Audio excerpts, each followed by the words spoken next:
Welcome back to another episode of the Brandon Smith podcast. This week I had the pleasure of welcoming Sean Jobbins, the chairman of YesCymru. YesCymru are an organisation looking to raise awareness of the idea of having an independent nation. We spoke about the challenges of being an independent nation, the positives, and what were the next steps for YesCymru. If you go on to enjoy this, feel free to subscribe to the channel for more podcasts, leave a like on the video and comment your thoughts down below. We're also on Spotify, link in the description. Big thanks again to Sean for joining me.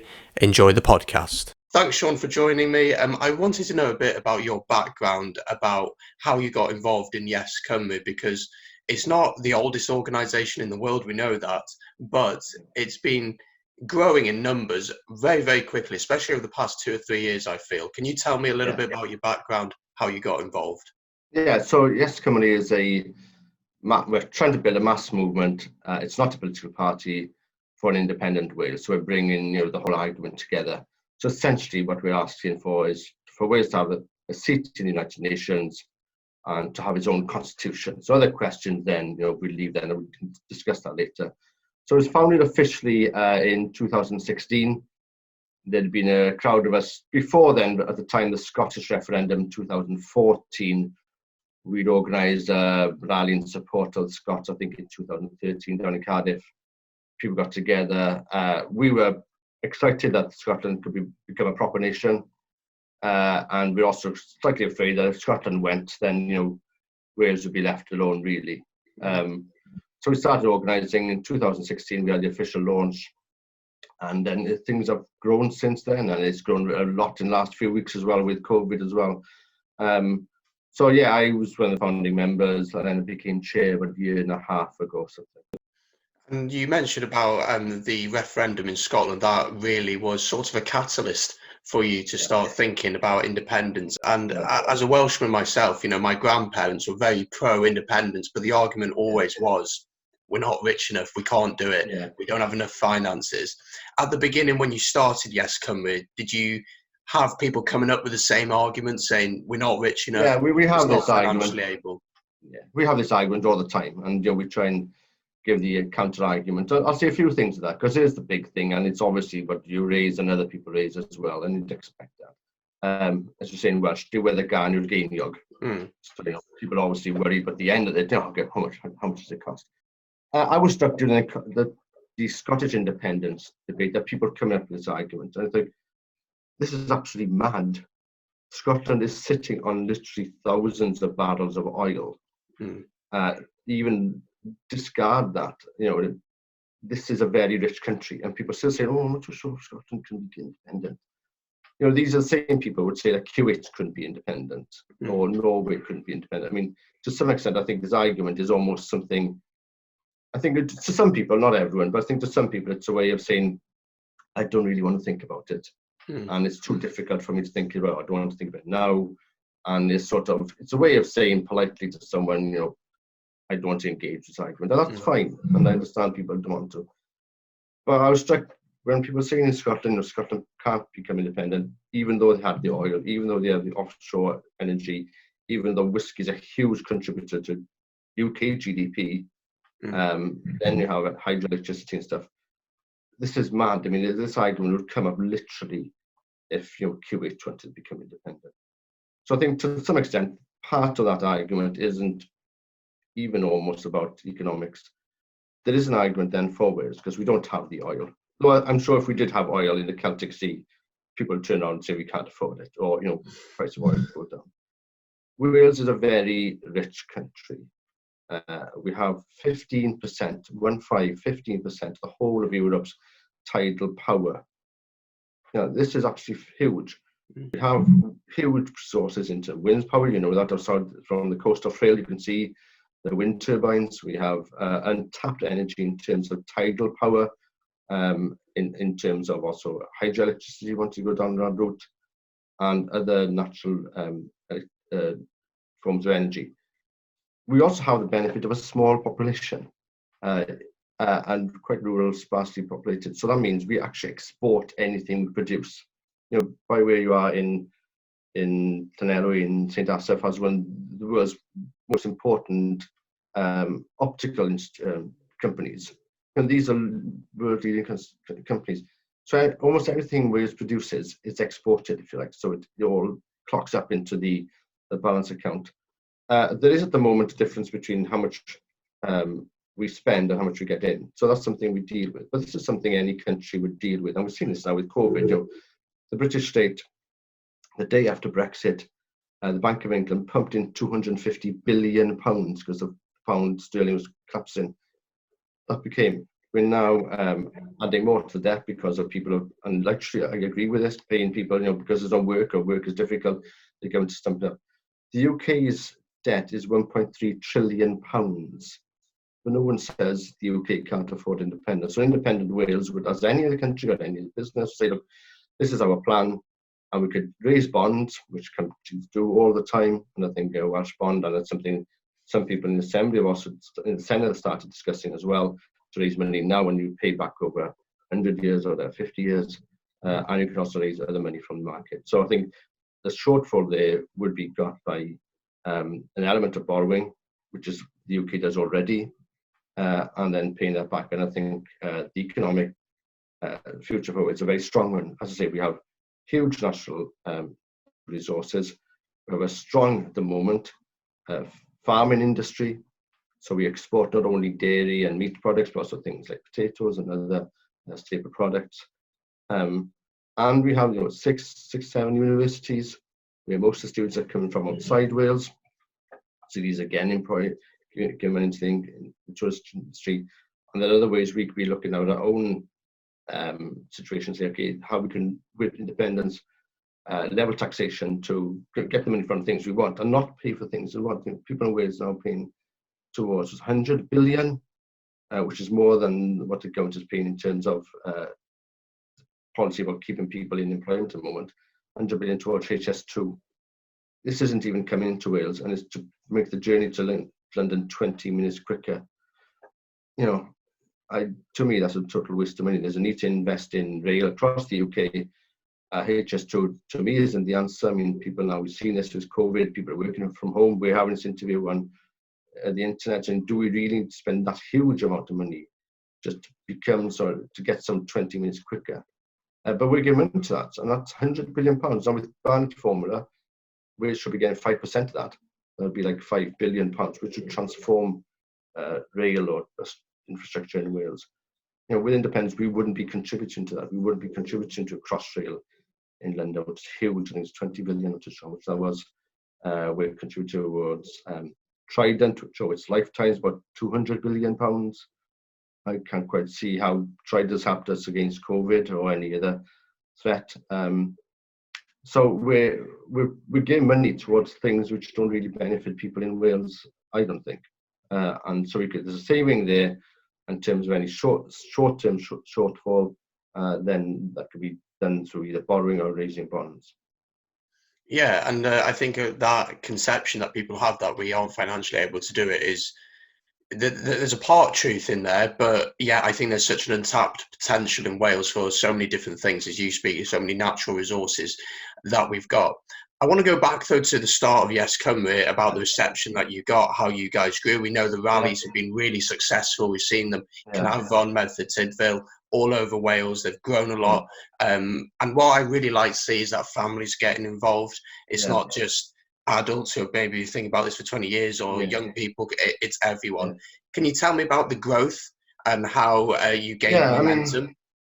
From what we started, when we started YesCymru, it's non-party political. So we have members who are in Plaid Cymru, obviously we have members who are in Labour Party, most I think are no party at all, or maybe just fed up with political parties. And we also wanted to be positive. This is quite difficult because because people do get angry about stuff. But people, my feeling is that a lot of people just feel that Wales itself is a bit rubbish. They quite like the mountains. They may be like the rugby team or football team, but they think inherently that anything from Wales is going to be substandard or not very good. And so we wanted to project that actually things are good. Things can be good and they can be better. So we try to bring people of different backgrounds. We try to make sure, and I think we do, people who aren't traditionally from a nationalist family or a Welsh-speaking family or the kind of family who's even politically engaged. So with our rallies, we try to make sure there's a cross-section of types of different people, that, the different Waleses they are, non-Welsh speaking, Welsh speaking, white, not white, politicians and not politicians. And in fact, we've tried to go not use as many politicians because we think it's just made the process easier for people to get involved with. And we try to bring, and there's meant to be a rally in Wrexham last month. Unfortunately, that's been postponed because of the COVID, obviously. And that was building up to be a very successful march. There's going to be events in the town. There's going to be like a carnival atmosphere. People are up for it. There's a good crowd in Wrexham and that area working very hard towards it. And to bring in the music to show, this is what Wales is. Actually, we are quite a talented country, a small country, but we've done a lot. The equal sign was invented by Welshmen. So every time you do mathematics, it went by the Welshman. Betsy Cadwaladr, people may have their differences about the actual house board, but she is quite forward thinking. You have Daniel Owen started things like cooperatives in Wales, and then there's actually on a retail store where you can order stuff from Newtown in Wales. So Wales isn't kind of backward, always second league place. It's actually a place we can be forward. And we look at other countries across the world, small countries, and I think they're very successful. There's no reason why Wales isn't. Singapore is about the same size, literally, as Flintshire. Population of 5 million, so very densely populated, doing very well. When Singapore became independent, the people thought it would last a few months. We see Iceland, which has dealt very well with COVID. It's an island, but then so is the UK. But it's literally a rock in the North Atlantic. And when they became independent, and I've written an article about this, there are articles in the papers in Europe and UK saying Iceland can't afford to go it alone without Denmark. When Malta became independent, people say Malta will literally starve in a few months because it can't become independent. It's okay for itself. When Norway became independent, people are saying it's going to be taken over by the Russians and it's going to be too poor to be independent, and Norway is fine. So every single time a small country becomes independent, people say it's too small to become independent. And every time it becomes independent, it succeeds. Now, what we want to underline is that we don't see, and there's no need for a hard border between Wales and England. People, and you probably know this, people travel from Flintshire, from Denbighshire to work in Liverpool, Chester, and either way. And that happens regularly. It happens between North and South Island. And it happens between Germany and France. I knew a woman who lived in Germany, she worked in France, Netherlands. This isn't Slovenia. Italy, I was there a few years ago. So this idea that people live in one country and work in another is actually quite common. And people have that choice then. People who want to have their kids educated in Welsh can stay and live in Wales and then work in another part of the island. And so we don't want to have a hard border. I don't think that's the way it would happen. I don't think that's the way things are going to work. With the independence, I think there'll be an element of cooperating and even sharing of powers with Westminster, with England, Scotland as well. And we already have that kind of thing in place in terms of the Council of the Isles. So when the Good Friday Agreement was signed between the UK and Ireland in the 1990s to bring peace to Northern Ireland, one thing they locked into it was a Council of the Isles, which includes the delegation from the Welsh Parliament, Scottish Parliament, Northern Ireland Parliament, Ireland, and then Westminster.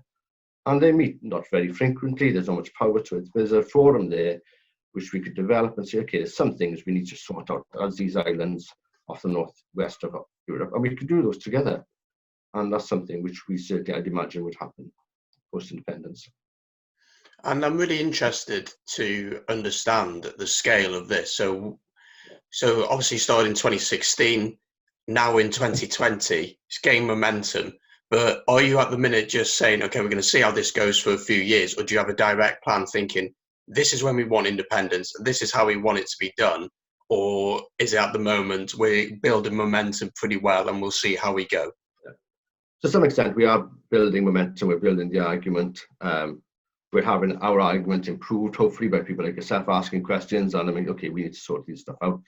We're producing papers. We're hoping to have an online discussion or an online, if you like, lecture on the economy in the next month or so. There are some stuff if you go onto our website and to YouTube, on our website, YesCymru, or Facebook, you'll see stuff we've had on economics. So we've had David Buttress, who was the co-founder of Just Eat. He's a supporter of independence, man from Labour Party, member, runs single parent family down in Cymru by Newport, not the usual person you expect. And so it's worth checking out what we have on YouTube and on Facebook. In terms of time scale, then to some extent, yeah, that's out of our hands because we're not a political party. So we're making a case. I think what people listening to this need to maybe keep in mind, whatever their view about independence and Wales in general, is that, and I was just reading this morning on Twitter, there is going to be now a border between Northern Ireland and the Republic because the UK and Brexit. Northern Ireland is going to have a referendum on unification. I cannot see how within the next 10 years, probably less, there won't be a referendum on Northern Ireland joining the Republic. And every year that goes on, literally the number of people who are unionist background, where their vote is different, of course, is decreasing. So Ireland will reunite in the next few years. This is, I think, is going to happen. I cannot see how it's not going to happen. When it does, the United States, whichever party is in power, Republican and Democrat, will give huge amount of money and backing towards that because the Irish lobby is very strong, as will the European Union. So that's going to happen. Scotland will have a vote on referendum on independence. The SNP is on course to win Scottish Parliament again. If they do that, I cannot see how Sturgeon cannot hold a referendum, literally because her party will start to implode. And I think the arguments are there. So the Scots will have a vote on referendum, I think, within the next 5 years. So where does that leave Wales? So even if people are not in favour of independence now, I'm asking everyone who's watching this, what are you going to do in 4, 5, 6 years' time when Ireland is reunited and Scotland has left the United Kingdom? And some people say, well, fine, we'll just be a part of England. That's fine. And other people think, well, I don't know. So people in Wales need to start thinking about this. We've got some time, but we need to start thinking about it and start preparing. And I think the Welsh government needs to start thinking about this. It's future proofing. I tell people it's a bit like climate change. Now, maybe you think climate change is a hoax and it's all just some kind of green lobby or whatever. It's not going to happen. Maybe you think it is happening, but maybe it's some scare stories or whatever. From my point of view, even if it's all a hoax, it's still not a bad thing to have more recycling. It's still not a bad thing to try and cut down carbon emissions. It's still not a bad thing to try and build towns where people cycle and walk to work and people can live closer to work. So all those things are good things to do in any case. So even if there's no climate change, these are good things to do. And the same with independence, I think the Scots and Ireland will leave. And it could happen, next 4 or 5 years. And we in Wales need to start future-proofing. Now, if it doesn't happen, that's all that's happened is we've actually strengthened Welsh political clout and Welsh culture, if you like, and feeling Welsh identity, and we've put things in place which needs to be put in place in any case in terms of infrastructure here, like some kind of development bank, like better transportation, like better work in rural parts, if you like. So these things need to be done in any case. But I think it's going to happen. I think everyone watching this, if they're living in Wales, or even actually if they're living in England as well, what's England going to do when the Scots and Irish leave? Because it's going to happen. And if we don't have that mass movement now, we're discussing to people and whatever political party say, okay, what are you going to do then, boys? I think anyone who voted maybe Remain would understand this. The day after the referendum when Brexit went through, people think, why didn't we think about this? Well, that's going to be times 100. Because if you're supportive of devolution, think, the assemblies can do better things. I think that. Devolution won't hold. Once the Scots and Irish leave, devolution will sort of hold for about 5 years. Then it's either independence or become a part of England. There's no point having devolution with one country. There's no other. It sort of makes sense at the moment because Northern Ireland and Wales and Scotland, and so there's differences, but it sort of makes sense. But it won't make sense if there's all Irish and Scots there. And it seems that you think that if Scotland get independence, and that would be a big catalyst for Wales, and same with Northern Ireland if they leave the Britain, that'll be the catalyst. Let's take us forward, let's say 10 years, and Wales now have independence.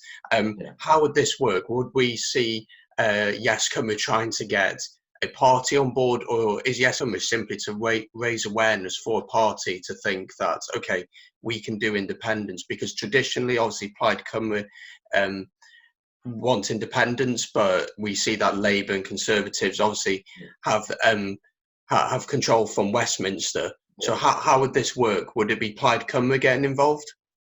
Yeah, I mean, I say I don't think YesCymru, and we won't become a party. That's not our job.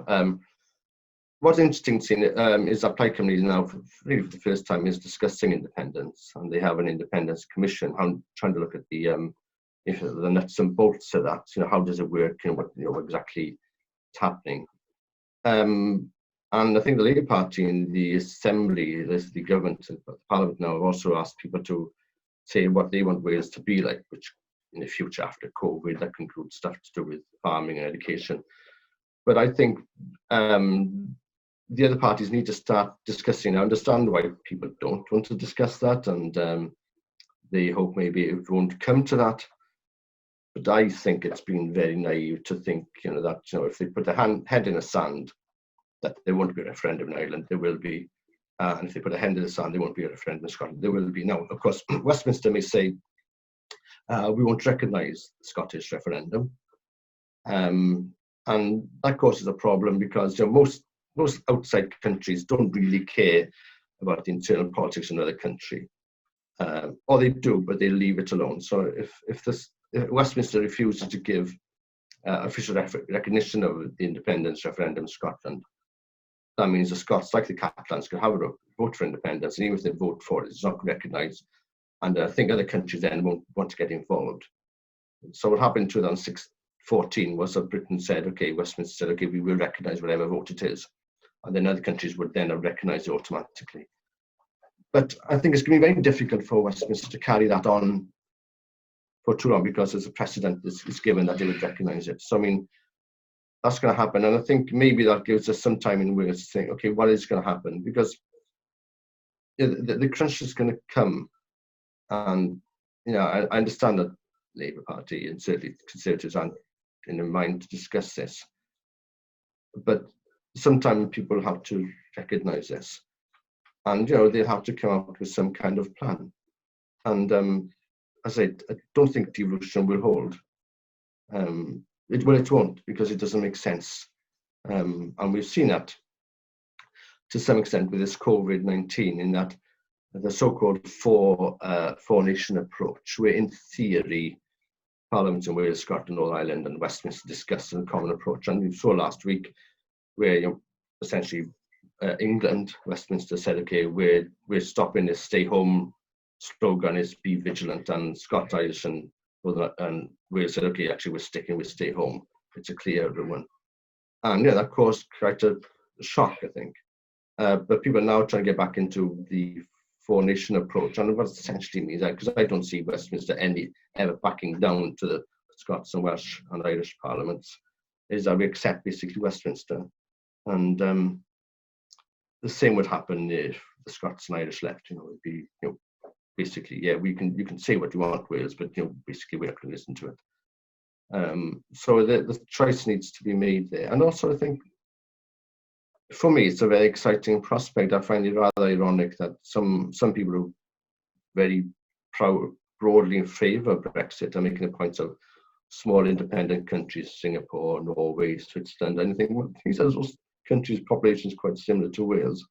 You can't turn around then and say, look how successful Singapore is, or look at Norway is successful, or Switzerland, and say, oh, but Wales uniquely, and seems to be some Brexiters seem to think that Wales uniquely is the only small country in the world which couldn't become independent. And this is rubbish, because every country, and we've seen in my lifetime, countries when I was growing up were part of the communist East Europe, Slovakia, Slovenia. I've been to these countries. And again, when Slovakia became independent in 1993, I was there the year after, when literally with the paper money, they just stuck on a Slovak crown, a sticker, literally a sticker on the money, and that's how to show its different domination, because they weren't already. But people say Slovakia will collapse, and it didn't. It's done fine.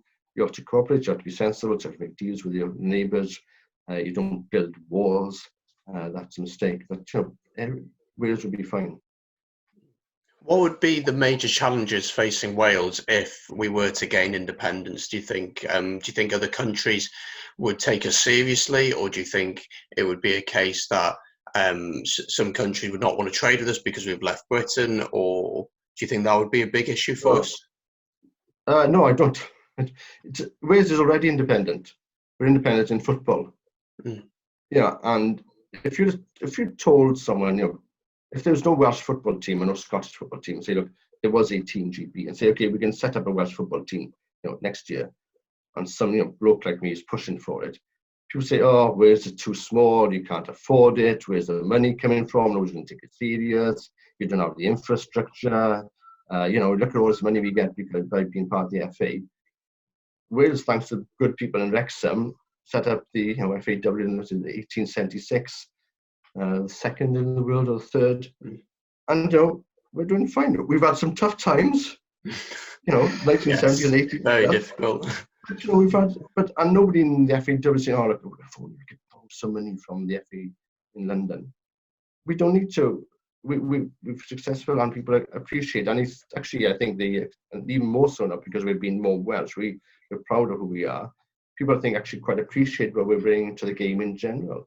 We're also independent in the Church of the Anglican Church. So if you go into church, and again, I was reading an article about this back in the beginning of the 20th century, when there's a big argument in Wales about having the church in Wales. People saying, you just could be bankrupt. There's no money we can, and we're fine, and even the people against it, the church was disestablished in 1922 after a very long period. It would have happened earlier if it wasn't for the First World War. And 1937, I think, some chap was basically against it, said, actually, they're doing okay. And this is always the case. Every single time, a friend of mine who was the head of Keep Wales Tidy, and which was essentially just 2 or 3 people in an office in Cardiff. But they made sums and they decided, actually, we should make Keep Wales Tidy independent of Keep Britain Tidy. So the Keep Wales Tidy was just a branch of it. And people say it wouldn't happen. They became independent. They realized actually they saved money because it weren't paying subs to the central office. And also what they got to that, by becoming a Keep Country Tidy, they got a reputation on international boards. Wales was then going to conferences, sitting next to France or China or whatever, discussing stuff as a proper country. And the same would happen to Wales becoming independent. To me, the only issue with Wales becoming independent, the only question mark is there's 2 or 3 years between independence in terms of the economy. So we're switching over and getting, and that can be done, as I said, by raising bonds, by borrowing on the markets, which is happening now, or if you have a central bank, you can print your own money. So that even this isn't, I think, an issue itself. So I mean, we are independent. Football, rugby, church, other small organisations, we do fine. We don't go on a begging bowl. People don't ignore us. They wouldn't be a problem. In terms of trade, no, people want to trade. But what's important, I think, the lessons from Brexit is, trade is a capitalist thing. People really don't care too much about stuff, as long as you're not sort of with apartheid. People buy stuff if it's good quality and the right price. What you then need to make sure is that you don't create barriers for that trade. And this is the difficulty which is going to happen with Brexit, because some barriers are coming down, but others are going up, and it's making it more difficult. I think a small country like Wales, like other small countries, can adapt very quickly. and can work very quickly. We've seen with COVID-19, the most successful countries dealing with it, or certainly small countries have been very successful dealing with it. Some big countries are. And look at the way, and one reason for that is because within a small country, decisions can be done and taken very quickly. It can be very simple. And this is why Ireland has been successful. This is why Iceland's been successful, why Denmark's successful. You look at a country like Luxembourg, which is about the same size as the old Clwyd, so Limerick and Flintshire together, and similar population, actually in a very similar type of economy at one time. You had the steelworks there, that collapsed in the 1980s, but then it reinvented itself as a type of haven for things, pharmaceuticals and money, and now a very rich country. So a small country can be very adaptive very quickly and incorporate. What also a small country has is the lack of arrogance and hubris, because part of the problem maybe with the way Brexit's been implemented is that this idea that Britain still has an empire, and nobody actually thinks that, but I think deep down some people still think that people are going to listen to Britain because of who Britain is. People aren't. People will take a look at it and say, okay, this is your boundary, this is your income, this is your population, we'll sort it out. An independent Wales doesn't have that baggage. We know we cannot wing it and say, you don't know who we are. And I think people quite appreciate that. And people, when we have marketed stuff like meats and other produce, people quite like the story, they like the backstory, they like this idea of a small, quite green country, sparsely populated. And I think that's a very strong brand to sell to people. We are bilingual. That also works. In most countries in the world, people speak more than one language. And I think people understand that. If you go to Europe, pretty well everyone speaks English as well as a home language. You go to other countries, maybe speak 2 or 3 languages. So they're not afraid, or they don't see anything weird about some people, even with names like Jobbins, speaking Welsh. And I think that's something which, if the product is of good quality and at the right price, obviously, but I think that's quite an exciting prospect to give people. And I think it's one which people don't feel we're like pointing at them and telling, don't know who we are. So I think we'd be at our game. You speak about being bilingual, which is something I'm very fortunate to have, grown up speaking Welsh to my family. And we see things such as the Eisteddfod, which grows Welsh culture and understanding of Welsh history. Do you think the Welsh language is going to be integral to this, or do you think that it doesn't really matter, it's just about getting people together? Yeah, I mean, there's a bit of both. YesCymru is just about independence, so we're not Cymdeithas ar Iaith. That's not our job. But the Welsh language is totally integral to this. And when we started YesCymru, I actually thought that the language would be an issue. It would be a problem. Some people say, I don't speak Welsh, so I don't want to be a part of this. And that hasn't happened. There's always some people say we don't use enough of the Welsh language online. Some people say we use too much, but those are mostly in the minority. And I wouldn't say we get it right every time either. But that hasn't been an issue. And I think something's happened in Wales in the last few years, especially with the younger generation. So people in the sort of 35, 40, they're just much more relaxed about the language. It's not an issue. Now, some people obviously are passionate about it. I'm passionate about it. Some are hostile, but most people are actually okay about it. And I think things like the football has normalized language. So people see, okay, people speak one language, and they're not speaking Welsh to make a point. They're just speaking Welsh. And because of education, now anyone under sort of 35, 30 has actually had some Welsh in school, and even if they hate it, they come out to understand some of it. So at least if they're in a pub, they know, okay, that person's just talking about football, they're just talking about the X. They're not afraid of it. I think with older, and this is borne out in opinion polls as well, the younger people are, the more relaxed they are with the language. And I think there's something quite exciting happening. I remember noticing after the Cardiff match, the first match we had last year, and I was in a pub. And if you're familiar with the Eisteddfod, people go to Eisteddfod, but the local town then is taken over, and people in the pubs are singing, it's having drink or chatting up people. And there's that kind of relaxed atmosphere, if you get any sort of festival where people are discussing and someone in Welsh, someone in English, and it's totally natural and people switching back and forth and talking to each other. And I hadn't really seen that before. It's a bit like an international match, but not people so drunk. There's really nice atmosphere. And what I'm seeing with YesCymru, people who don't speak Welsh are coming towards it. Okay, yeah, I'm interested in a bit of Welsh now. And they don't feel it's been forced on them. But people are taking interest in the language, in the history, in the general geography of Wales, people travelling to places they've never been to before. And I think it is creating a very popular and a mass movement in the best way. That we are literally, whatever happens, we are creating something different. I mean, look at this history of Ireland, and they'll talk about the Gaelic revival, the beginning of the 20th century. So before Ireland became independent in the Easter Rising in 1916, it's a big movement in terms of the arts and drama and music and clothing, and all these people getting involved, all these talented dramatists and writers and stuff. And that's what's happening in Wales now. People are getting together, something quite exciting. And what we're starting to see, people are writing songs. We're hopefully going to get some kind of sketches up on YesCymru Facebook stuff in the future as well.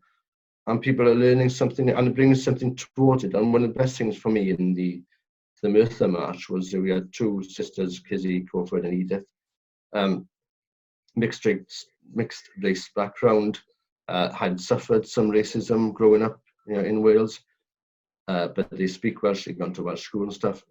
And they sang Calon Lan, and it's absolutely fantastic, fantastic rendition. And I thought, this is what we're about. So we're bringing people who, I think that, I'm not too sure their own background, but I think the mother's from London. They've gone to school in Wales, they learned Welsh, and they're proud to be Welsh. I know there's different kinds of Welshness, and we want all that together. And there's a line in the Bridget Jones's Diary film, which is a fantastic line, where Darcy says, to Bridget Jones, I want you as you are. And this is what we're telling people in YesCymru. We want you as you are. You don't have to change. You don't have to change your language. You don't have to change your nationality. You don't have to be Welsh. You don't have to change your sexuality. We want you as you are. So if you're coming towards us, as a Black person, we want you. If you come towards us as an English person who's moved into Wales, we want you.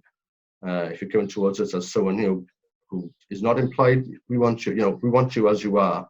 That's all we want from you, is to agree on some basic decency and to want an independent Wales. And even if you're not 100% of that, we want you to come on a walk with us and see how much you agree. And what we have seen a lot of people has happened, and has happened in the last few years, is people become what we call indie curious. So they start to ask questions, they're curious what's happening, and they're even not 100%. They've got issues, they're afraid of some things. Maybe they don't like some people, maybe they don't like me, I don't know. But we want indie curious people as well. So we are creating a dialogue because we have to create this mass movement, because things are going to change, they could change very quickly.